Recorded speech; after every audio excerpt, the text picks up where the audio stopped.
The story begins with a wealthy man and his stunning fiancée. Despite his affluence, the man is viewed as a failure, earning disdain from everyone around him, including his own fiancée. Even the elders in his family covet the inheritance that isn't rightfully his yet. One evening, standing on the balcony of his grand mansion, he contemplates ending his life by jumping off the building. Overwhelmed by his fragile mental state, he struggles to take the final step. Suddenly, a mysterious figure clad in a vest appears behind him. In a swift and aggressive move, the stranger shoves him off the balcony, shouting, "Just die!" As our protagonist plummets to what seems like his death, the evil man watches from above, whispering to himself, "Blame it on your father for valuing you." It's revealed that the main character's family died when he was young, leaving him alone without anyone to care for him as he grew up. Miraculously, he is rushed to the hospital, but medical professionals confirm that all vital signs have ceased. He's dead. In a dramatic twist, lightning strikes his body, and a soul from another dimension takes over his lifeless form to continue his unfinished story. This mysterious entity is Kang Kunzi, the strongest figure in the cultivation realm, now inhabiting the body of our protagonist. The reason he is transported into this body is that he is assassinated in his own realm. Imagine being at the pinnacle of power, only to be brutally murdered, and suddenly inhabiting the body of a wealthy yet pitied young man. "I guess it isn't so bad after all, huh?" he muses. Now he resides in the body of Lin Mu. Outside the hospital, he encounters his fiancée once again. She calls him a loser, but the new Lin Mu responds boldly, declaring he wouldn't marry her even if she begged. This sudden defiance catches her by surprise, as he had never reacted this way before. Shortly after, a man with blonde hair threatens to cripple Lin Mu. To his surprise, Lin Mu effortlessly grabs the assailant by the neck and tosses him to the ground. This marks the transformation of Lin Mu, a man no longer willing to tolerate bullying. Suddenly, a woman with flowing purple hair approaches Lin Mu, inviting him to join a mysterious and powerful organization known as the Dragon Defenders. Naturally, Lin Mu accepts the offer and effortlessly defeats the enemy on his very first mission, showcasing his exceptional skills. His journey continues as he meets the eldest daughter of an overseas Chinese family and rents an entire villa with his stunning counselor, Song Yuru, and her assistants. Lin Mu also rescues Wang Shiqing, a dedicated police officer, from a gang member. His rapid ascent culminates in his marriage to Ji Qinglan, a renowned frost girl who has a lot of money, of course. Just when everything seems to be going Lin Mu's way, his fiancée's grandpa declares that she should forget about him because he will never achieve greatness. Hearing this, Lin Mu, formerly known as Kang Kunzi, the strongest person in the cultivation realm, vows to regain his invincible strength and reclaim his title as the world's most powerful cultivator. The next morning, we find Lin Mu diligently studying in a classroom at Donghai University. As he focuses on his exam, a sorority group of girls suddenly approaches him. The students around them whisper excitedly, noting that their leader is Du Xiaoyue, the hottest girl in school. Du Xiaoyu, who was introduced at the very beginning of this story, is supposed to marry Lin Mu. She and her entourage demands Lin Mu if they can sit in his seat. Lin Mu sighs, replying, "There are plenty of other seats in the classroom." But Du Xiaoyue, as stubborn as ever, insists that she and her friends sit at the front of the class. Lin Mu retorts, "You can't even do simple math. Find a corner seat somewhere far from here. You won't even pass the class."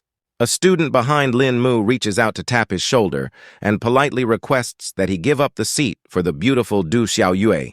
Fed up with the persistent requests, Lin Mu packs his bags and leaves the classroom in frustration, muttering, "Seriously? This happens every day." Later that evening, he stands on the bustling streets fuming. He realizes that his engagement to Du Xiaoyue was arranged by the elders of both families. Determined to take control of his own destiny, Lin Mu decides to visit his grandpa to discuss the situation and check on his well-being. Lin Mu approaches his family's grand mansion, the imposing structure starkly contrasting his current frustrations. Upon arriving, he notices his two uncles and Aunt Lin Rong embroiled in a heated argument.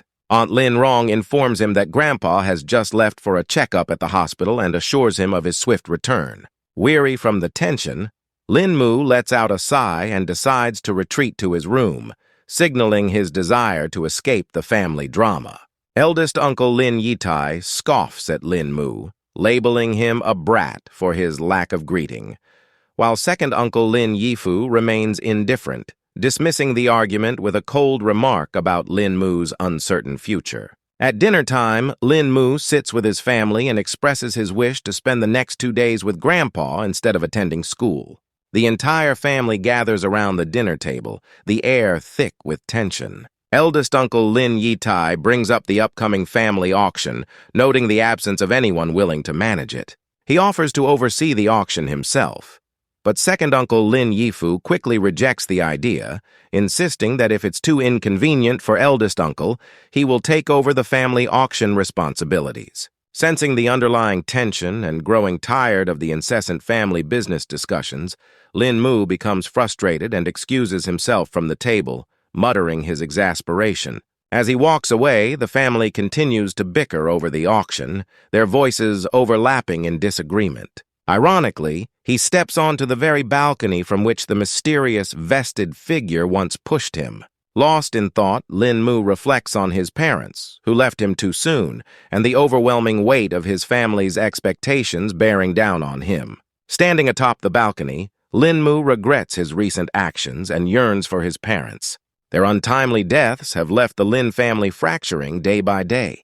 Just then, second Uncle Lin Yifu appears behind him, his presence both unexpected and ominous. Lin Mu takes a deep breath, attempting to steady his emotions as Uncle Yifu begins to explain the complexities of the family business.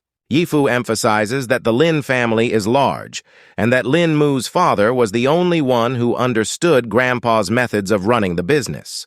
Grandpa had insisted that Lin Mu's father take over, believing in his talent to manage it successfully. However, despite his father's efforts, the family continues to lose money.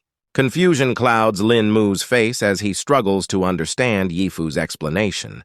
Without warning, second Uncle Lin Yifu places his hands firmly on Lin Mu's shoulders and pushes him off the balcony. Time seems to slow as Lin Mu begins to fall, the reality of the situation dawning on him.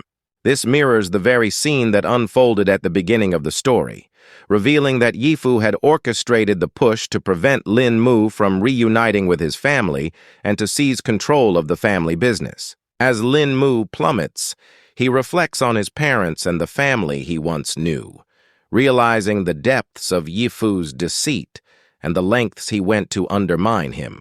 A frantic nurse bursts into the office of the red-haired doctor, Dr. Zhou, her breath quick and urgent.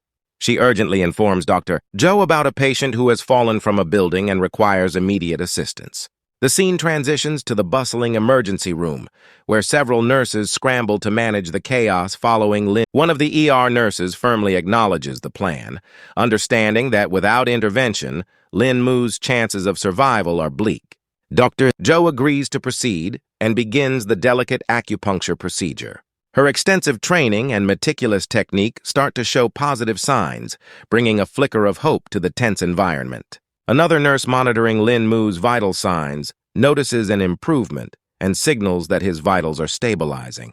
Relief washes over the room as the director swiftly initiates surgery while Dr. Zhou's acupuncture work continues to control the hemorrhage. The entire team of ER nurses and doctors operates on Lin Mu with precision, their synchronized efforts reflecting their dedication and expertise.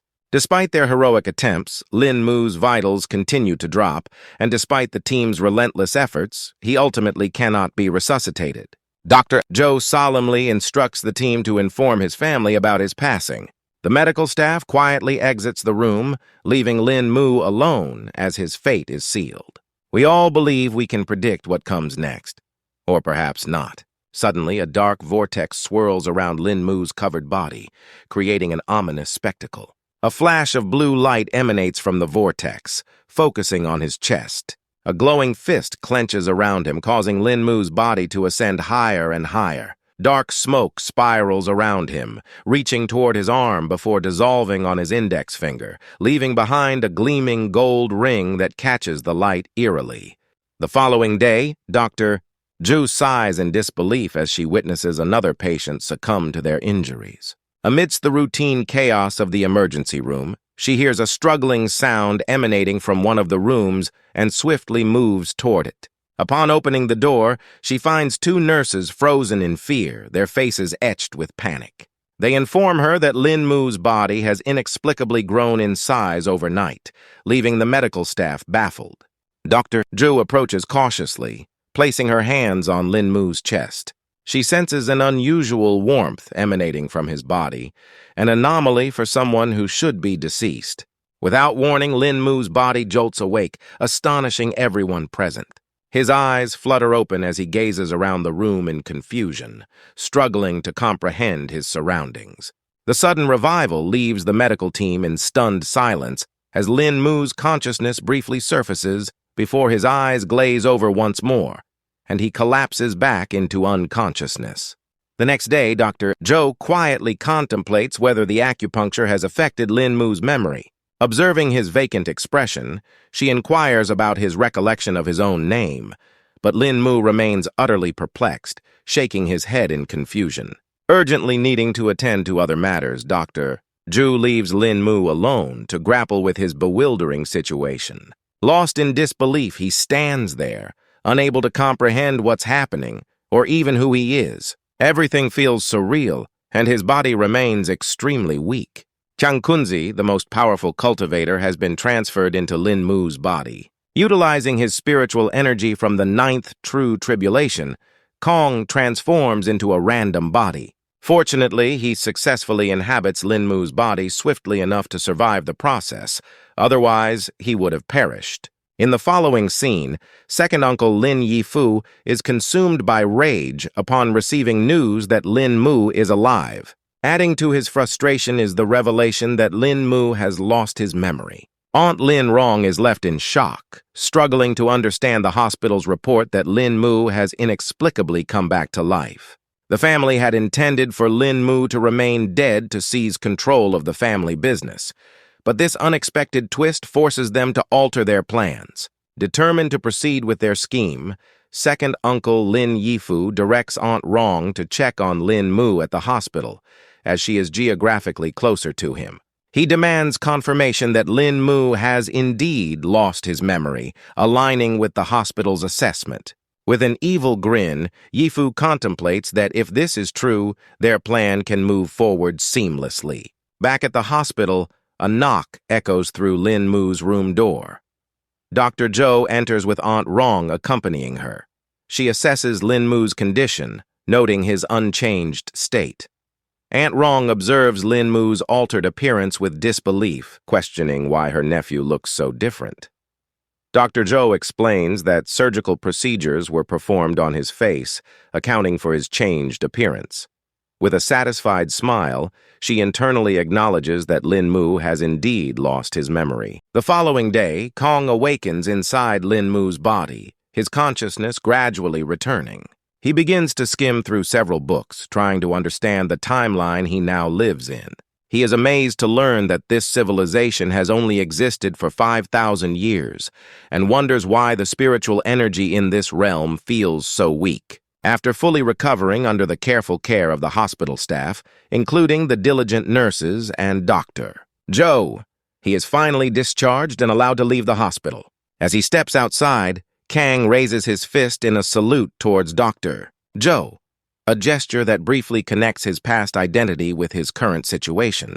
Dr. Zhu notices the slight change and smirks at his awkward salute, making Lin Mu feel a bit embarrassed.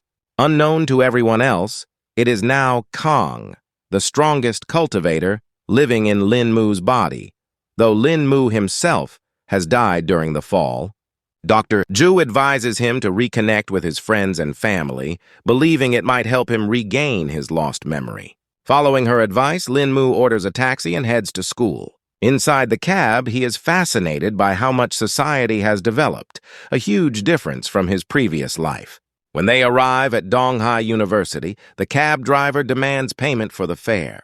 Lin Mu reaches into his pockets but finds them empty, realizing he has no money because he was just discharged from the hospital and doesn't know about his financial situation.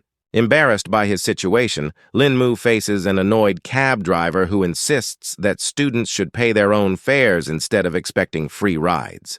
The driver suggests that Lin Mu call a friend to help pay, but Lin Mu is surprised to realize he doesn't know anyone.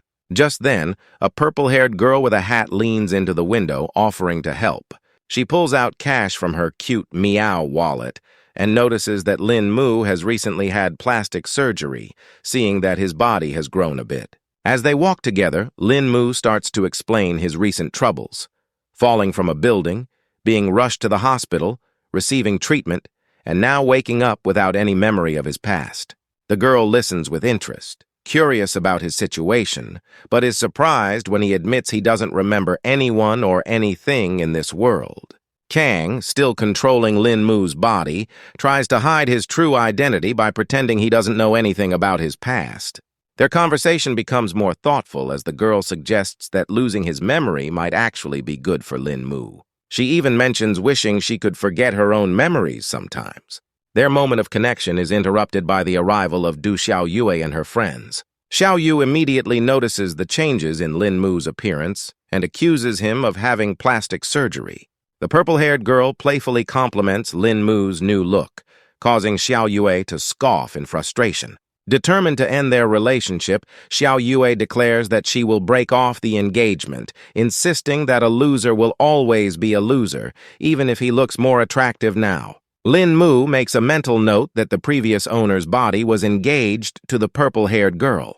Without hesitation, he accepts the engagement, surprising both Xiaoyue and Tang Beibei with his quick decision. Feeling a bit bold, he thinks he wouldn't even want to marry someone like her.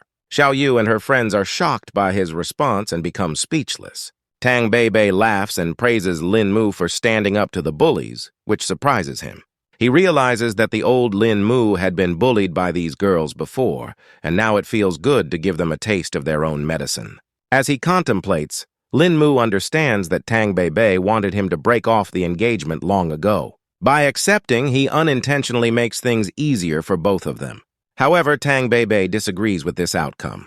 She believes Xiaoyue isn't worth Lin Mu's time and thinks it was a great idea to end the engagement right away. She wonders if he regrets his decision because she considers herself the most beautiful girl in school. Lin Mu doesn't regret breaking up. He only feels a bit embarrassed that he let Tang off too easily. After the awkward moment, Tang Beibei decides to help Lin Mu reconnect with his classmates. As they walk into the classroom, a dart almost hits Tang Beibei's head.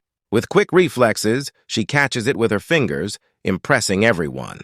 She scolds the student Chen Hao for throwing darts in the classroom where it could hurt someone. Chen Hao apologizes, and everyone learns that Tang Beibei is the class representative.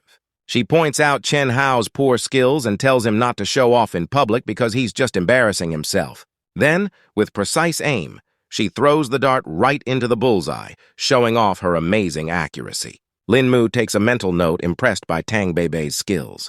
Tang Beibei then introduces Lin Mu to the class, explaining that he was injured and hospitalized. She mentions that during his injury he lost his memory and hopes that everyone can help him recover it slowly. Lin Mu is surprised to find that Tang Beibei is not as mean as he first thought. She is the class representative, has great dart-throwing skills, and seems to be quite popular. Suddenly there is a knock at the classroom door. Another attractive purple-haired girl enters, carrying school books as if she's ready to lead everyone to their next class. Her confident attitude makes Lin Mu curious about his new school and the people in it. Lin Mu wonders if the purple-haired girl is also one of his classmates, because he finds her appearance quite interesting. Tang Beibei giggles and clarifies that she is actually Miss Song Yuru, the school counselor. Ms. Yuru looks directly at Lin Mu and insists that he follow her to her office. Although hesitant at first, Lin Mu agrees. Once they arrive at the office, Lin Mu sits down with Miss Yuru. She smiles warmly and looks into his eyes, mentioning that she heard about his accident and asks if he is okay. Feeling a bit awkward, Lin Mu thinks he is very thankful for her concern and believes he is much better now. With a friendly smile, Mrs. Yuru hints that he can ask her for help if he ever needs anything. Suddenly, there is a knock at the office door. Tang Beibei walks in with a smile, asking if they are done chatting because she has plans to show Lin Mu around the school. Yuru nods, indicating that their conversation is finished, and agrees that showing Lin Mu around could help him remember things better. As Tang and Lin Mu leave together, Yuru thinks to herself, wondering how much Lin Mu has changed, not just in appearance but also in his behavior. Later that afternoon, Tang Bei and Lin Mu walk around the school building socializing. Lin Mu is impressed by Tang's dart-throwing skills and asks if she practices a lot. She explains that her family trains regularly and offers to teach him if he's interested. Lin Mu nods, eager to improve his skills as well. Tang gently touches Lin Mu's shoulders to feel how much more muscular he has become since the accident. She jokes about whether falling from a building has provided any unexpected benefits. Lin Mu laughs and remarks that if he had died, there wouldn't have been any benefits, feeling lucky to be alive.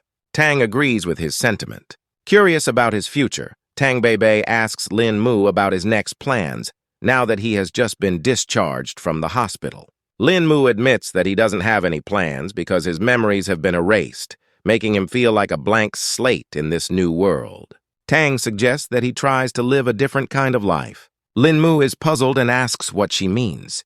Tang explains that in the past, he used to be an introvert who didn't know how to defend himself, which is why Du Xiaoyue bullied him so much. Now that Lin Mu has completely changed, both physically and mentally, Tang Bei believes that God has given him a chance to redeem himself and earn the respect he deserves. Lin Mu, still adjusting to his new reality, questions her and asks what his next steps should be. Tang Bei gives him a sly smirk, hinting at something intriguing called the Dragon Defenders. Lin Mu looks at her, puzzled, not understanding what she means.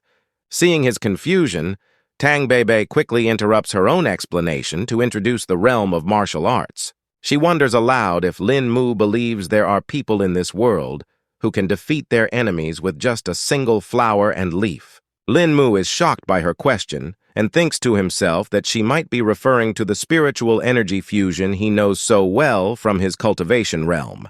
Curious, he asks if such skills exist in today's world. Tang Bei shakes her head, saying that these experts are rare. She then gives Lin Mu a brief history lesson, explaining that legends say some masters reach the innate realm. Her grandfather was close to achieving this too, but he pushed his body too hard during practice and lost all his cultivation abilities.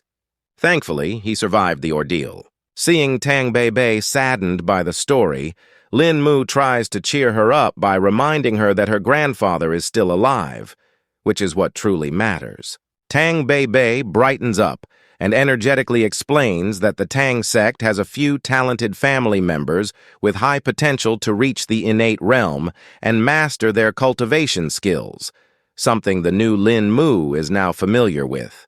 However, Lin Mu is confused by the term Tang sect and jokes about it sounding like something people put in Sichuan food. Tang Bei playfully pinches his nose and calls him silly, clarifying that the Tang sect in this world are powerful groups who use poisons and dark arts as weapons to defeat their enemies. She mentions that there are hidden innate experts who teach these special martial arts. Still puzzled by the concept of the innate realm, Lin Mu asks if the Dragon Defenders created these experts. Tang Bei denies it, explaining that the Dragon Defenders were established by the Cathay government to handle special cases. She adds that the Tang sect sends newcomers to the Dragon Defenders to train and achieve quicker breakthroughs in their cultivation.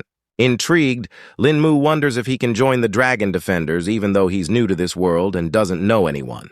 He is curious, as he considers the possibility of finding his place and gaining the respect he deserves. Tang Bei nods happily, believing that with the right training and foundation, Lin Mu would fit right in with the new members. She suggests that he consider joining the Dragon Defenders, though Lin Mu hesitates for a moment, still unsure if he fully understands everything. However, with determination and a bit of encouragement from Tang, he agrees, expressing his willingness to join and change his life. That night, the city lights shine brightly and the streets are bustling with activity. Tang Bei leads Lin Mu through the lively streets to the Dragon Defender's base, which stands tall in the heart of the city center. Lin Mu is surprised to see such a prestigious group located right in the middle of the bustling city. Tang explains that the Dragon Defenders are an affiliated department of the government.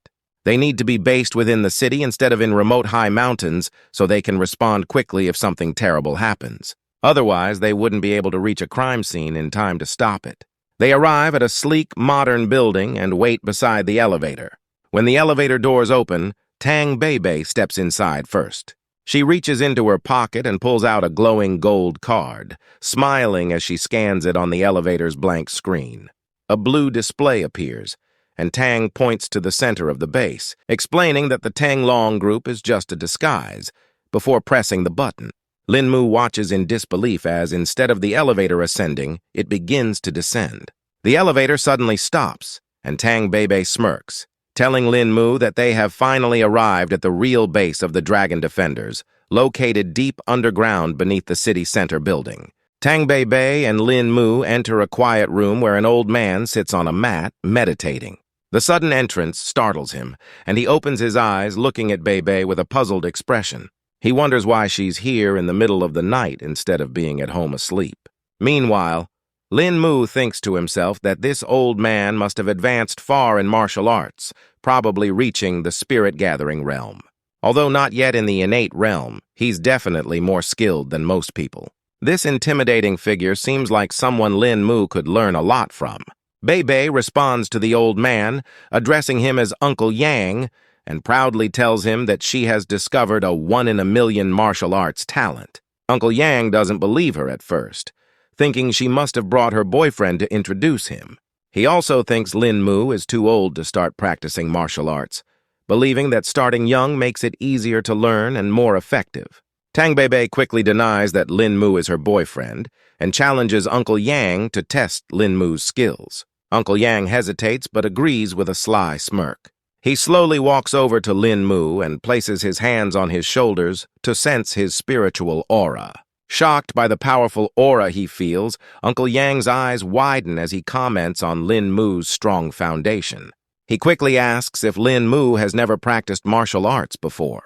Tang Bei giggles at Uncle Yang's reaction and tells him that Lin Mu is just an ordinary person. However, since his injury, Lin Mu has miraculously developed a strong foundation in martial arts. Lin Mu smiles awkwardly, feeling a bit embarrassed, but also intrigued by the old man's assessment. Lin Mu chimes in, mentioning that while he was recovering in the hospital, doctors used all sorts of needles and instruments to examine him, but they still don't know how he became like this. Uncle Yang's curiosity peaks as he realizes that Tang Bei has revealed the hidden base of the Dragon Defenders. He asks if Tang has already explained the secret clan to him, and excitedly offers Lin Mu an opportunity to join the Dragon Defenders. Of course, you can't just easily join the Dragon Defenders, Uncle Yang explains. You must pass a test first. He mutters under his breath that even if Lin Mu passes the test and decides to join, it won't be easy to leave once he's in. Lin Mu agrees, telling Uncle Yang that Tang Bei has already shared the entire story and history behind the Dragon Defenders. He wants to start a new life, so he's already made up his mind before coming to the hideout. Hearing that Lin Mu has already decided, Uncle Yang becomes excited. I'll arrange the first test for you, he says, confident that Lin Mu will pass easily due to his impressive foundation. It'd be a shame if you failed the test with that newly built body of yours, especially since it's built for martial arts. Uncle Yang reaches for one of the books behind him and hands it to Lin Mu. The book is titled Exhalation Technique. This is perfect for a beginner to develop your foundation, he advises. Once you've memorized everything in it, burn the book and don't pass it on to anyone else. And come to me for martial arts moves only after you've mastered the art of exhalation. Tang Bei then volunteers to take Lin Mu to perform the test, to which Uncle Yang agrees enthusiastically. They head off, and Uncle Yang is thrilled, knowing that Lin Mu may possess some special power he hasn't seen or felt in ages. Later that night, Lin Mu returns to his place and decides to open the book. He studies it intently, eager to start training with Uncle Yang right away. Taking a quick break, he raises his hand and looks at his finger, noticing the ring on it. He wonders if he'll be able to unlock and start using these ancient immortal skills instead of just having it as a jewelry item. Shaking off the daydream, he decides to head to the library to learn more about the world he has been transported to.